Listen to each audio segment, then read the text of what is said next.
I believe that Bitcoin serves as this incredible tool of empowerment because it gives the average person the ability to finally accumulate capital that can't be debased, capital that can't be inflated, capital that can't be manipulated, and capital that doesn't offer a special advantage to those who are wealthy and incumbent and already at the top. It offers you a seat at the table without, having to ask for permission. And I think that that's what will allow people to start to save for the future again. I know it's volatile in the short term. I know that scares people away, but when you zoom out and you see how it has outperformed other asset classes and traditional wealth instruments like real estate, for example, and you don't have to worry about some of the properties that make other asset classes not as appealing to own, like maintenance costs and insurance costs and taxes and all of and regulatory barriers. I mean, Bitcoin makes things so simple when it comes to actually saving for the future, and to be able to empower every single person with being able to accumulate just little bits of capital at a time, digital, pristine capital. I think that will make the most meaningful dent in making the American dream feel within reach again.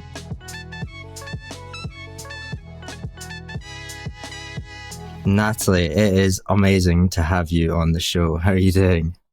I'm doing well. It's great to see you. I'm overdue for a trip to the UK. Yes, you are. Hopefully we'll get you over soon.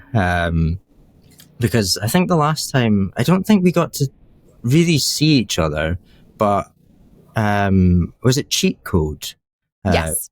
Mm-hmm. Yeah. I was just there for that. Conferences, it seems to be, you see someone once and then it just passes. I know the conferences they're so crazy. You go from one thing to the next and they go by in a flash. But no, I need to get out there because my publisher is based in London. So I'm definitely going to be making a trip at some point. Oh, amazing.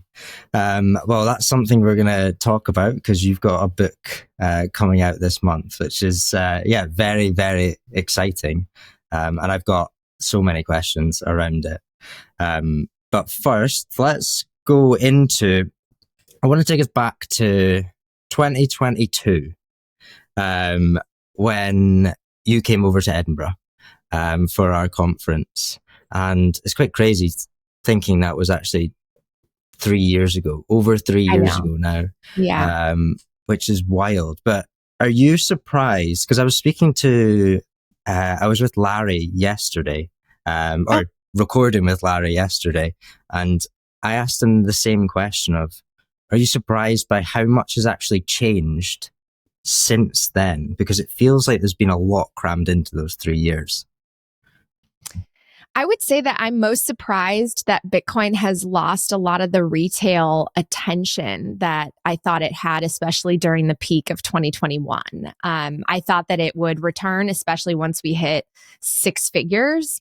And I don't know if you've seen some of the recent charts where they track, Google searches and just retail interest in Bitcoin and crypto, and it's really low, which is surprising to me. And that's something that's been on my mind. And one of the reasons why I wrote the book is really, I want to reach newcomers and skeptics. And how do we do that? How do we do that in an effective way? Because when I learned about Bitcoin, it was transformative and life-changing for me. And ultimately, I changed my career. I pursued a job in this industry. But a lot of people, I feel like, maybe touched it, maybe got scared away. I don't know if it was because they invested in a bunch of alt tokens and then FTX blew up and the reputation of the space was burned a bit, or, a lot of people are really suffering. I don't know if it's that they feel like they just don't have the money to try to invest in this. A lot of people certainly have unit bias with Bitcoin, right? They don't think about Satoshis. They're like, oh, if I can't have one Bitcoin, then there's no point. So I don't know what it is, but we really have to reach people again because we're pretty much near all-time highs, and yet the interest is not where it should be. Yeah, it's funny because it's something that I think about a lot, because I think we come at it in a fairly similar way of like wanting to get outside of the echo chamber and outside of the Bitcoin bubble, essentially. And I've been thinking about that as well, of like, why is retail? Because when we got to, say, 126,000, we broke all-time highs. I was sitting there with my phone, expecting those friends from 4 years ago to text me and saying, should I buy now? But I didn't get it. And I don't know why. Yeah, I mean, I remember also I was very new. I started my podcast in the Bitcoin podcast in 2021. And I remember a lot of my friends in the industry telling me, because they had been in it longer, that things just go like a hockey stick. You know, the new bull run hits and everything just takes off, and everyone's flooding to find out more about Bitcoin and watching the show and all that. And I feel like it's just been like a steady, it's chopping upwards, but it's not this hockey stick. Oh my God, everyone needs Bitcoin right now. So where is that? Like, is that going to come? What do you think would trigger that happening? That's a good question. It's something that I've been thinking about because I don't know. For me, it's sometimes like this is the solution to so many of the biggest problems that we face in America, in the UK, all over the world. Like the average person has such a hard time saving for the future. The average person is not economically empowered. The average person feels a sense of unfairness about the system. And yet here is the chance to accumulate a form of capital that does not offer a special advantage to anyone at the very top. Here is a piece of capital that you can accumulate from anywhere in the world without permission, accessible to anyone, that you can verify the code. It's completely transparent. It's finite. No one can ever debase it. No one can confiscate it from you. No one can manipulate it. Everyone should be flocking to it, right? So I think that what it does show us is that a lot of people don't understand what the problem is. And I've seen over the last few years, especially as a content creator, everyone's flooding to the messages of the political tribalism, regardless of which side you're on. And those are the messages that have been cutting through and have been really effective. I think they rile people up, and it makes me sad because I'm like, look deeper. Look deeper. I was there once too, and I thought that the answer came from politics and electing the right person and redistributing the wealth, and I was wrong. But how do you make kind of economics and capitalism sexy and interesting for people to pay attention and actually really understand how the system works and then empower themselves by starting to accumulate Bitcoin? That's a challenge for all of us. It really is, and it's something I've seen with in like the media angle of things, of like a lot of people are loyal to like one media outlet, and it tends to go with like their political leaning as well. And I'm very like apolitical, so I will look at different outlets and like how they report on different pieces of news, and the difference is it's actually scary. It's the same piece of news, but it's just articulated very, very differently, with like a subtle undertone in whatever direction it is. Do you think that's part of the problem as well, because people are just consuming that content? Oh, absolutely. I mean, we're all in echo chambers, and having worked in mainstream news for a very long time, I know how the sausage is made. And it's really sad that the biases are so obvious now, which is why I think a lot of people have lost trust in the media institutions. They've lost trust in politicians. And again, it's like they're pointing out all the symptoms of broken money, but they're not really able to identify the true problem and therefore appreciate the solution.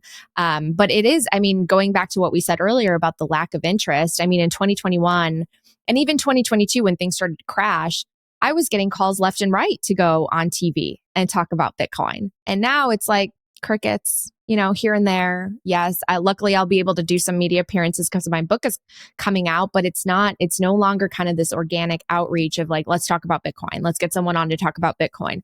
It's almost like they're not covering it. They're focused on other issues. And of course, there's a lot to cover, right? We've got tariffs, we've got the geopolitical situation changing, we have AI, energy and data centers. We have people really, really struggling when it comes to inflation and the rising cost of living. But what does all that tie back to?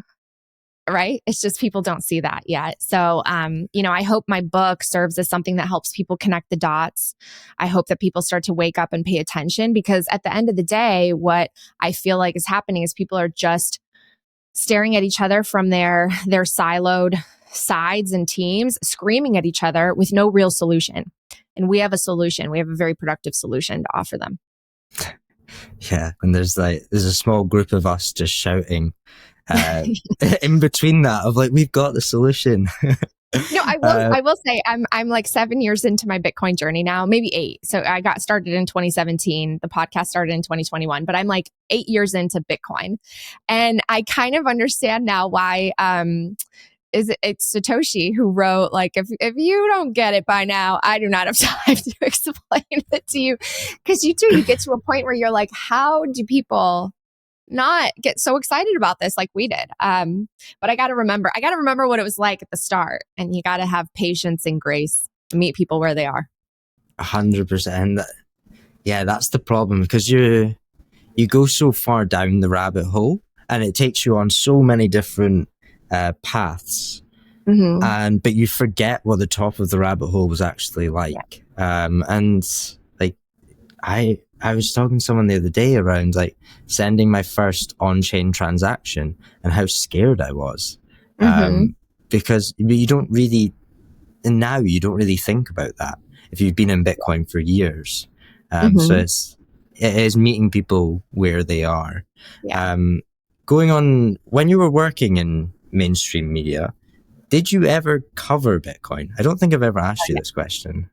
I did. In fact, I mentioned this in the book. So in 2017, when I first bought Bitcoin, I was just starting to learn about it. And like so many people, I was like, this can't be the solution to anything. It's digital. It could probably be hacked. It's extremely volatile. I could probably lose all my money. I'm probably missing something, right? I mean, I looked at it more from a speculative gambling mindset, like, ooh, what if people are right and I can make money and then trade it at the right time. And I saw it as nothing more than like a lottery ticket. But I did request to do some stories on it. And my first story was in Sacramento, California, where I covered a Bitcoin ATM. And yeah, I interviewed the guy that had it and what people thought about it.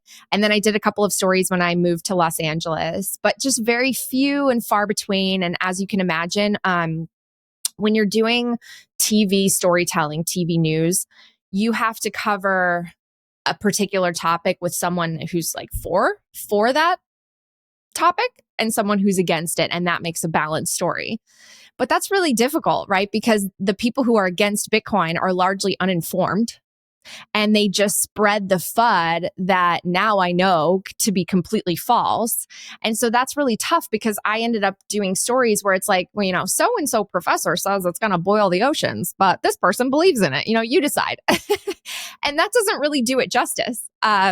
So I mean, it's part of the reason why I started the podcast, because I just really wanted an outlet to continue to learn. And I wasn't able to cover it in what I thought was a fair and thoughtful way that really taught people about the potential of Bitcoin. So I wish that would change, because TV news for the most part is pretty negative toward Bitcoin. I think some of it has changed. Like, I'm not hearing as much of the FUD about too much energy use. And I think one of the reasons is because they acknowledge that things like AI uses a tremendous amount of energy in other industries at large.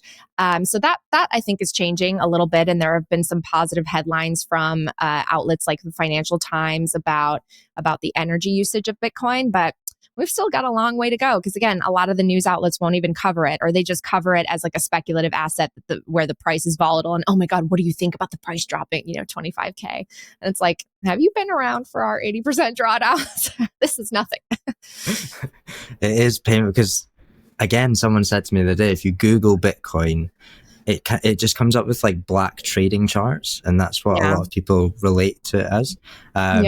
But this question just popped into my head, and if you had say a 5-minute slot to be able to go onto a mainstream outlet right now and talk about Bitcoin, what angle would you take to make use of those 5 minutes?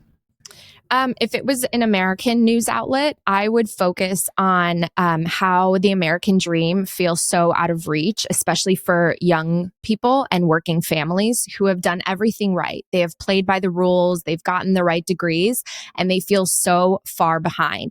And the system, especially over the last 2 decades, where we suppressed interest rates and we bailed out risky balance sheets that essentially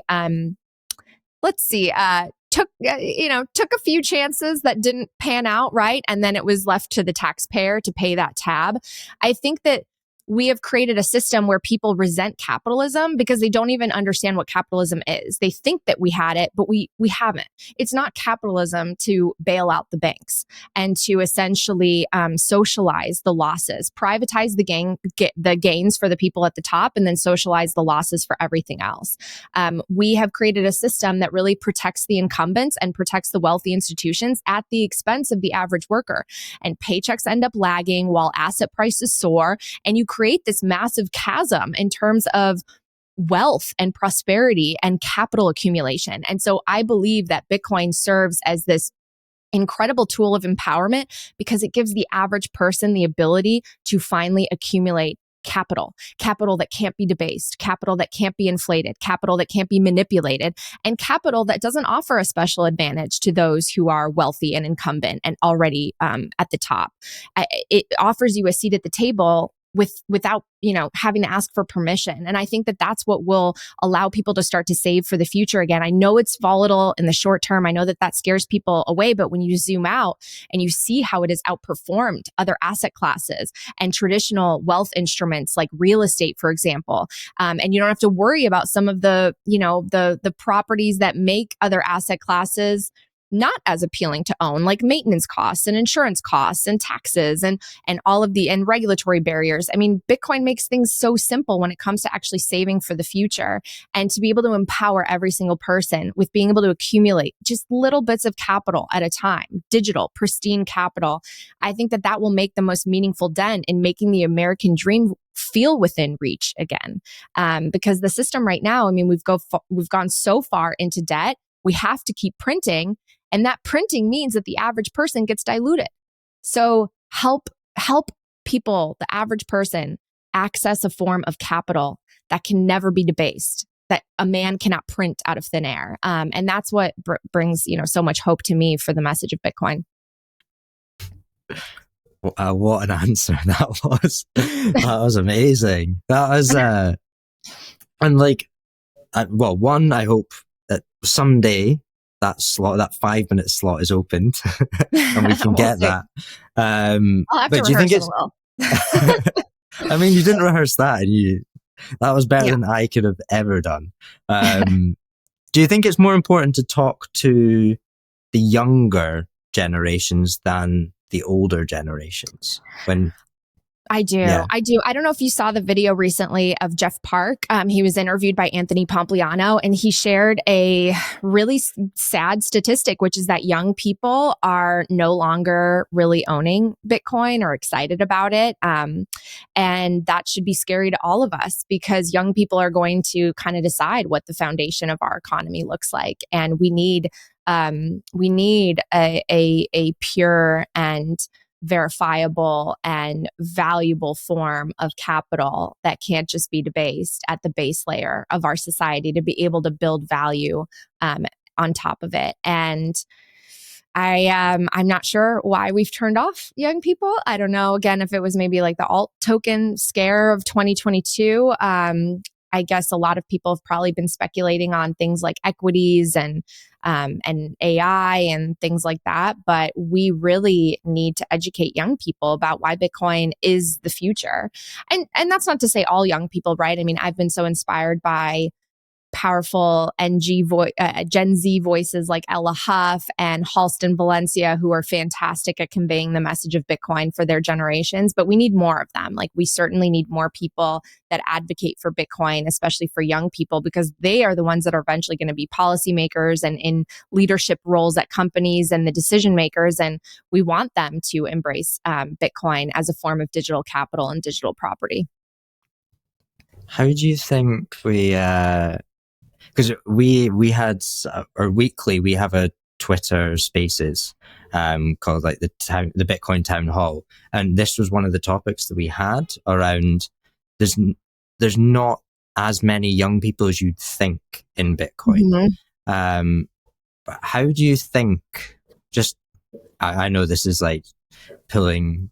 It's just a random question getting thrown at you, but how do you think we would actually encourage and make Bitcoin a little bit more sexy for the younger generations because it's maturing as well. So you're not getting the same volatility that we had previously, which turns off a lot of people because a lot of people come for number go up and then they realize, oh, this is actually revolutionary. How do you think we actually tap into them? Well, I mean, the number go up would help, right? I mean, when anything is volatile to the upside, that would help get everyone excited, right? I certainly don't think all young people are the same. Some people, I think, are programmed more and conditioned more to appreciate a savings technology. Those that are a little bit conservative and future oriented, I think they're more likely to appreciate Bitcoin because it's designed to sort of be boring in the sense that you just set it and forget it, accumulate as much as you can, and just, wait for your savings to grow. But at the same time, I think what young people get excited about is that sense of utility, applications that make sense for their lives. If they can't use it, then it becomes too boring for them. And a lot of, I think, young people are conditioned to want to experience things and spend because they are kind of groomed in that fiat world where if you don't spend your money, it's going to lose value, right? And so they probably want to spend Bitcoin or trade Bitcoin. So I think you've got sort of a few worlds colliding depending on who the young person is and what background they come from and maybe their economic position. And I think that what's great about Bitcoin is it serves both, right? It serves as this great store of value, but you can also use it freely as a monetary network and you can travel across the world and you can experience things in different countries and different cultures that are actually already embracing Bitcoin. I think it's like a cool challenge when I see people who go and they're like, I'm going to live on a Bitcoin standard for as long as I can, or travel on a Bitcoin standard, and I will only spend Bitcoin and see how far I go and see what kinds of places I can experience. I think those types of things make sense. But yeah, we really, I think, just need to educate young people. And if financial education started earlier and we taught people really what the problem is and what the solution is. And you don't even have to say Bitcoin, right? You could just point out the properties of good money that would fix some of the issues that we have. People will naturally come to Bitcoin as the best solution and conclusion. Yeah, I totally agree. And how important do you think then because Square have just announced this week around integrating Bitcoin into their point of sale machines in America. How important and how big a step do you think this is? Because then we're coming into that using Bitcoin and like using it as it's got utility and people can see the utility. It's got nice UX because it's Square that have made it. How important do you think this all is? I think it's extremely important, but I do think that store of value precedes medium of exchange because, for example, how are you going to incentivize merchants to want to accept Bitcoin unless they see it as this superior savings technology and asset for their balance sheet that's going to help their business grow? So it has to make its case as a store of value first. And then I think with merchants, it encourages them to say, hey, you know what? This is the easiest way to accumulate Bitcoin is to accept it as a form of payment, maybe even offer discounts for people who are willing to part with their Bitcoin in order to purchase my product or service. I think we're slowly moving into that era and that chapter. We just don't see it at a huge scale. But I love that Block is enabling things like this because you have to make these tools easy. You know, if you're a full-time small business owner and you'd like to accept Bitcoin, but you're going to have to go through like a 100-hour process to even figure out how, and there might be risk involved and you don't know what you're doing, that's going to, turn you off from that process. But if people make it really easy, if developers and builders and creators make it really easy, then it will incentivize more and more business owners and merchants to accept Bitcoin. And then it will organically move more into that medium of exchange category. But still right now, I think we're really still making the use case that it's a great savings technology.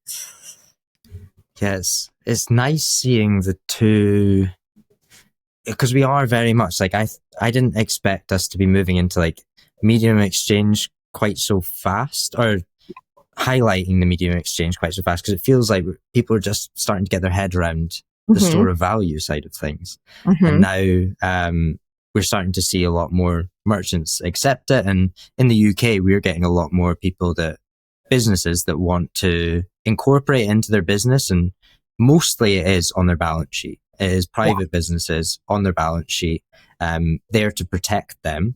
But then you're right, it's the same as you said, is then they're like, oh, how do we top this up in an easy way? Okay, let's accept Bitcoin. And that's kind of the pattern that we're seeing as well. Yeah. Do you think we're in the phrase gradually then suddenly, do you think we're in the suddenly phase, but we just can't see it? No. Okay, interesting. Why not? I just don't think that the rate of adoption is where it would be if it was the suddenly phase. First of all, if you look at retail, we already discussed that the level of interest is near lows. When you move up to the institutional level, we've seen a great amount of adoption, and we see a lot more companies that are adopting Bitcoin, and institutions opening up the gateways for vehicles like IBIT and FBTC and Bitwise's ETFs and all of that. However, there are still so many institutions that have mandates that prevent any type of Bitcoin exposure unless it's within certain categories like Bitcoin equities, for example. And so those walls have to break down a little bit more. I actually was just at an event a couple of weeks ago where I met some people who work for Merrill Lynch and Bank of America, and I asked them if they own Bitcoin, and they said, we're not allowed to. So if an employee, let's say an employee gets orange pilled, they literally have to leave their job because they cannot invest in Bitcoin. And then I've spoken to people who say that if you work for example, the Treasury Department, you can't own Bitcoin. Well, then how the heck are we going to get Bitcoiners working for the Treasury? Right? So we've got these barriers that need to come down. Every institution needs to at least say a small allocation is appropriate, and they're growing, right? There are some RIAs that are innovative and forward thinking. Like I had Rick Edelman on my show, and he did a fascinating discussion about his white paper that said allocating up to 40%, which is unheard of. Most institutions would say maybe 2%, like really, really small. I think that those walls have to come down. We have to see more passive investing because a lot of people use those types of like brokerage dealers, and they invest in things through institutions, which I hope changes. We've got to see those barriers come down before we see the suddenly phase of gradually then suddenly. Just on that point then, so you touched on the custody side of things a little bit there around, do you have any worries around that? Around, we're going to have to do a lot of education around the self-custody side of things. If people are starting to buy Bitcoin through products and not understanding the self-custody side of things. Absolutely. What makes me happy is if someone's starting their Bitcoin journey in general. Like I think it's a huge win for us if someone says, okay, I want to have some Bitcoin. I'm not ready to learn about how to buy spot Bitcoin yet. I'm just going to buy it through an ETF. Hey, you know what? That's a great step one. We will eventually convert them, hopefully, to self-custody, and we should definitely work on that. But we should not get upset if people are saying, okay, well, here's what I know. I have a traditional portfolio, or I have a wealth manager, and now I have the ability to allocate to Bitcoin within that account. You know what? I'm just going to do it that way. But absolutely, the next step is education, making people realize how easy it is. I recently partnered with BitKey, and I got a full-on lesson of how easy it is to take self-custody, how you could literally lose the BitKey, lose your phone, and still have access to your keys. We need tools that show people it's not something that's reserved for, the ultra techie people, the computer programmers in their basements. It's for everybody. It's for everyone. Self-custody is for everyone. I think that's an important message, but let's first get people understanding what is Bitcoin. Let's get you comfortable, because I think that self-custody is like a second, third, fourth step, right? Like you have to appreciate Bitcoin first, start to purchase a little bit.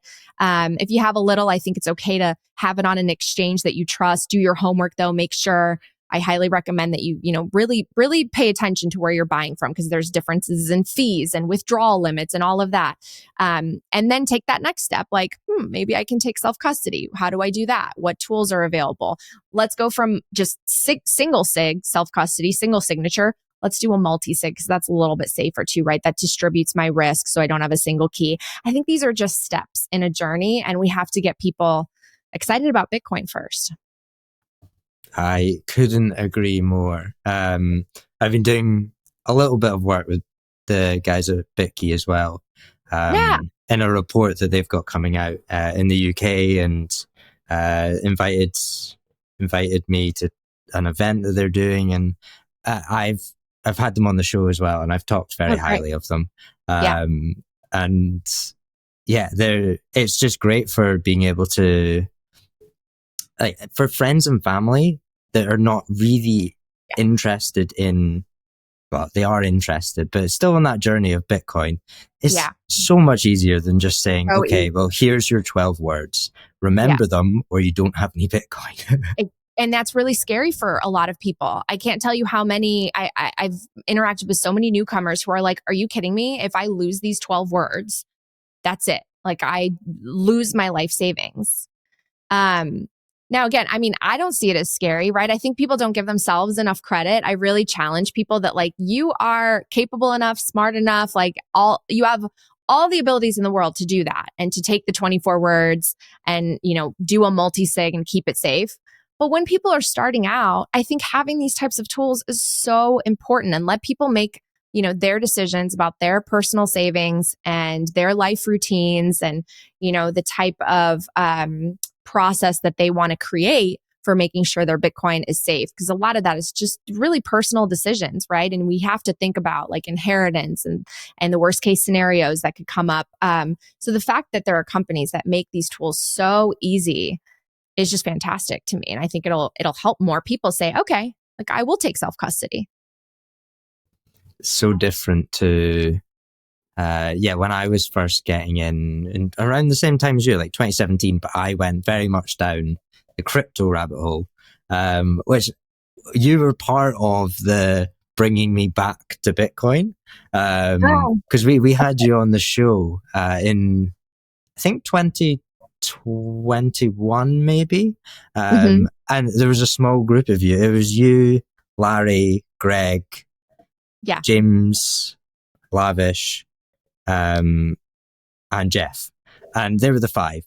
And we had the five of you on the podcast, like, within about a 3-month period. And then we were like, right, why are we dealing with any other cryptocurrency here? So it was like, it's nice just to see that journey. And everybody goes on that. I want to move on to the book now, because we've said Bitcoin is for everyone a few times through this episode already. So you're bringing out a book this month, I believe. Is it the 18th of November? Yes, that's right. Yeah. And what inspired you to write the book? Because writing a book, I'm currently trying to do that as well. It's not easy. What encouraged you to actually put pen to paper? Well, it's an incredibly rewarding challenge. I felt underqualified, actually, but I was encouraged. I had a couple people reach out to me saying I should write a book, including the editor, who ultimately is with the publishing house that published the book. And so it was really just by the encouragement of those around me that I thought, okay, well, I know that there are some great Bitcoin books out there, but why not another? Maybe mine will serve as an effective introduction for someone. And I think the more, the merrier. It's all accretive to Bitcoin, and we all reach people for different reasons. I would say what makes my book truly different is I tried as much as possible to bring the human story of Bitcoin out. It doesn't feel like an academic book. It doesn't, it's not a super technical book. It really talks about what the problem is, how we got to the problem, and why Bitcoin is a meaningful solution. I share some personal anecdotes in the book and what made me feel like it's my calling to educate people, and why I think it's such a tool for economic empowerment and restoring hope. And I really wanted to aim for the heart. When I was in journalism school, a book that really touched me was a book called Aim for the Heart, which talked about how people will forget the words that you say, and people will forget words that you say. People will forget maybe, details and facts, but they won't forget how you made them feel. So I really want people to feel something when they read the book. I want people to walk away thinking about their time more, thinking about, what they want to create for the future, and think about the problem from a different perspective, from a monetary angle, and what we can really do about it. So that's my goal. I'm really excited about it. It's a years-long journey, and it's finally coming out. It's available for pre-order now, and I'm just so excited for it to actually hit store shelves. It's very exciting. Congrats to getting to this stage of finishing the book, because Thank you. I've been trying to finish mine for a long time, and it's people underestimate how hard it actually is to put everything that's going on in your head down into one single book. Like how did you find the process of doing it, and the journey of actually writing it? Well, everyone has help along the way. I was fortunate enough to have a fantastic collaborator and agent who literally sat with me on weekly meetings, and we poured over every single word.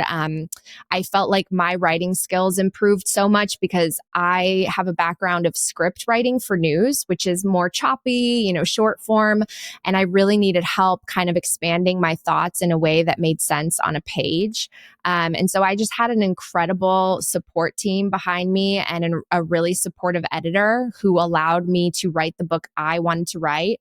I actually was contacted by one of the biggest agencies in the world who also wanted me to write a Bitcoin book, but they wanted me to write the Elizabeth Holmes of Bitcoin book. And I was like, that doesn't even exist. I don't even know who you're referring to. There is no Elizabeth Holmes of Bitcoin. And so I think they wanted something a little bit more sensational, and they didn't want me to write the book I wanted to write. So, it's just, it can't be said enough. Like, people helping you along the way makes the best projects come to life. And so I'm super grateful for all the people, including the people who read early copies of my manuscripts. I have to give a huge shout out to Jeff Booth and Lynn Alden and Michael Saylor, among others, who read the early manuscript and offered their feedback. I'm just super grateful. Yeah, I was going to bring them up because they've all written a little quote. Yes. How important have they been, I guess, in the journey to getting you to writing this book? Because, like, for me, those three names, I've learned so much from them. And, like, they've been really pivotal on my journey. Yes. How important have they been just in your education journey as well? Hugely important. I've learned so much from them. I feel honored to be able to have interviewed all of them multiple times and to call them mentors and friends. Michael Saylor has this way of articulating the Bitcoin message in a new way pretty much every week because he's on a Bitcoin tour, right? He's giving a keynote like every week across the country. And I'm just mesmerized by how he can find new ways to articulate the value proposition for Bitcoin. And he's really made me appreciate the corporate side of it so much more, right? Because I've never led a public company, so I'm not someone who maybe appreciated some of the challenges that come with such a position and how thoughtful he is about compliance and making sure his message is so neutral and like very welcoming to everyone. I love that. I admire that so much. Lynn, her book, Broken Money, just mind-blowing, brilliant, and yet written in a way that anyone can follow and understand. I think the most brilliant people can explain things simply, and that is Lynn. Lynn can weave together some of the most thoughtful and advanced macro elements and topics and context and history into something that makes sense for the average person. And I just think that's amazing. And with Jeff, Jeff has always been someone who, first of all, I love Price of Tomorrow, but he is the definition of aim for the heart. He has this way to make everything so human, so relatable. His work, both in writing and when he speaks, it's so touching. It really gets you right at the heartstrings, and you see how much he cares, and you see how he's already thinking about the world like 100 years from now, and the plants that we seed, the seeds that we plant right now, growing into these beautiful trees that offer shade to everyone in the future. Like, he's 10 steps ahead of us, brilliant, but so kind. I love them all. I'm so grateful that I even know them. And this is the great thing about Bitcoin. I've met the most brilliant people that I learn from on a daily basis who I admire endlessly. And we're just at the starting point. Like pretty soon everyone's going to be in Bitcoin. And I'm just so excited because we have some of the best pioneers and the best thought leaders of any industry, bar none. It's great. And it's also great, like seeing the leaders come into Bitcoin and understand it. Like you can see lots of people on their journey, and like, for example, there's a tweet from Michael Saylor in 2013 saying something negative about Bitcoin, but then you see where he is now and his understanding of it. And we're also seeing in like, I'm trying to think of other examples. I can't think of them off the top of my head, but people that you admire that are slowly understanding Bitcoin or slowly understanding the problem. And it's actually really nice to be able to give yourself that challenge of helping them understand it as well. Just from my perspective, people in the UK, like a lot of people can see, and like on Twitter, you can see the problem. There's a clear problem. And they talk like a Bitcoiner, if you know what I mean. Mm-hmm. But they just haven't quite clicked yet. So, but we're actually managing to join those dots for a lot of people, even if like they're just conversations in the background. Totally. And it's really nice to be able to help people that you admire on that journey as well. We have so many Bitcoiners who don't know they're Bitcoiners, like so many, which is always fun to meet. And going back to what you said about Michael Saylor's tweet in 2013, I mean, that really speaks to his humility and his intelligence to be able to say, you know what, I was wrong, or I hadn't looked into it enough. And now I've changed my mind. And I'm going to stand by that tweet proudly that I turned from skeptic into a believer. And I think a lot of people just need to let their ego die a little bit, because that's a little bit of the resistance we see from the TradFi world. It's like, if your job depends on not understanding it, you don't. But the people who have, and the people who have taken the time, they get, I mean, Michael Saylor has also said this, and several other Bitcoiners, like no one who has spent 100+ hours on Bitcoin is against it. They don't exist. I don't know anyone. Yeah. I think it's very hard to spend. I don't think it's possible. If you're reading the right stuff and spending the time and actually putting in the work to understand it, exactly. You will come around to it. What's it like interviewing Michael Saylor? You've done it a couple times now.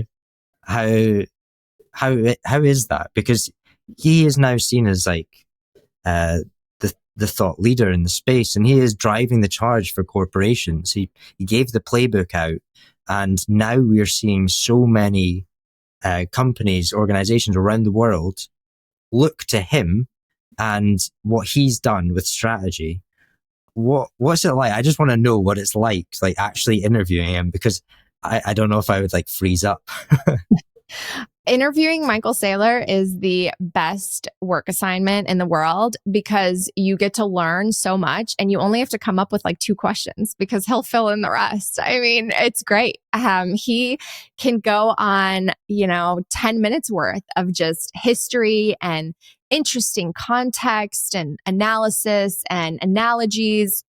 It's like the easiest, most rewarding thing in the world, actually. I love it. I love every chance I have to do it. And like I mentioned before, every time you learn something new, because he comes up with some very unique way of discussing Bitcoin that you haven't heard before.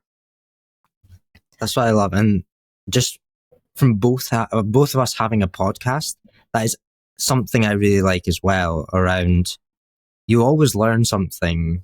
Yeah. Well, most of the time you learn something from the guests coming on. And like, that's the reason. It's the reason I certainly do it. So then I can keep up with everything, and I can learn something new from someone else in a different industry.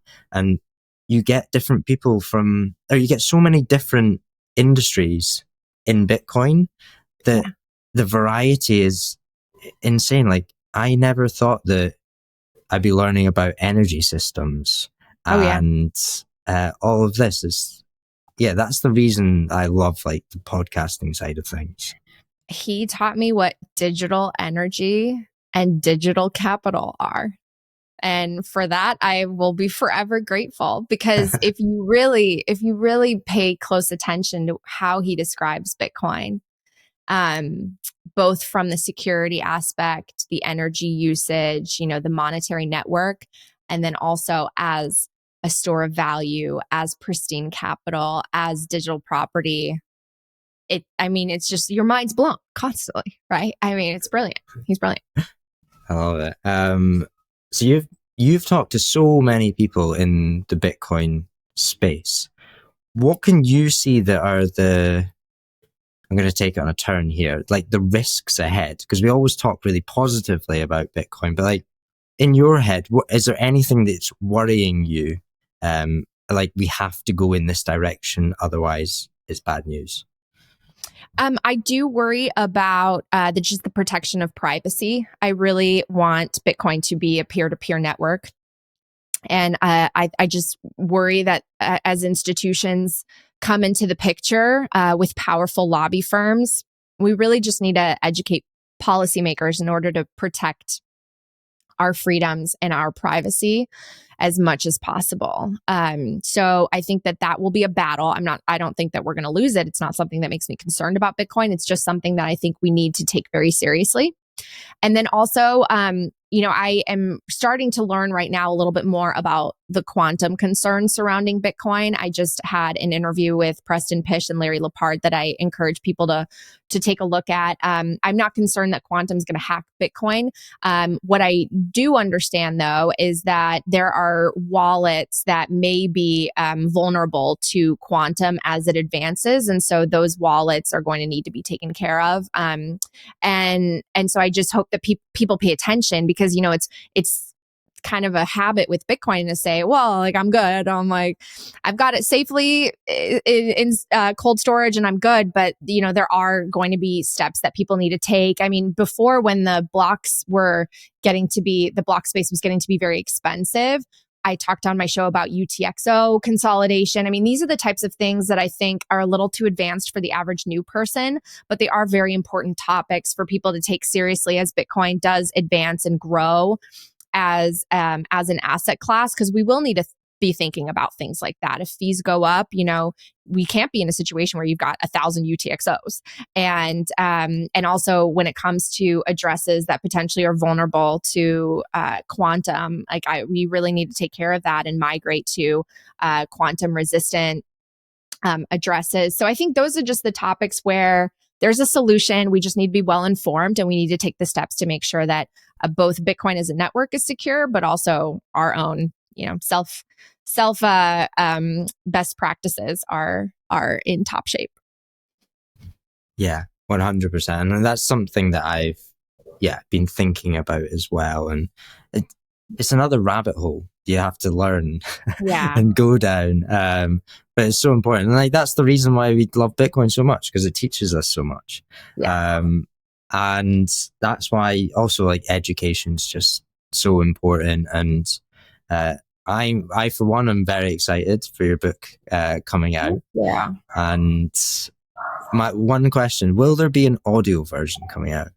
Yes, and I recorded it. Yes. Oh, did you? How long did that take? It took a couple days. Yeah, it was hard. Because you mess up and then you got to go again and your voice gets tired by the end of the day. But it was such a cool process. I voiced my podcast, so I think I had to voice the audiobook. So I did that a bit ago, and I can't wait to hear it because I haven't heard it yet. But it's been a while since I was in the recording studio. Do you think you will be able to listen back to it or not? Yeah, I hope so. I should be getting it because the book's coming out on the 18th, so I should have it very soon. So it's funny because most people don't like the sound of their voice. So I definitely am one of those people where it's like I could do without listening to my voice. It's the same as me. I don't because we've got a producer for the podcast, and so I don't have to listen to my voice anymore, which is quite nice, because I always hated that part of having to go through it. Well, thank you so much for coming on the podcast, and Yeah, I'm so excited for your book coming out, because like we are very much aligned in where we want the message to land. And for people outside the echo chamber to also understand Bitcoin, because that's the only way that we're going to manage to get more people into Bitcoin. So yeah, I will be getting that on audio version. Fortunately, I don't really read my books. I more listen. Perfect. Well, thank you so much. Yeah, thank you. And yeah, hopefully I'll have you back on the show next year at some point. It'd be great to catch up again. It would be great. Thank you so much. Amazing. Thank you.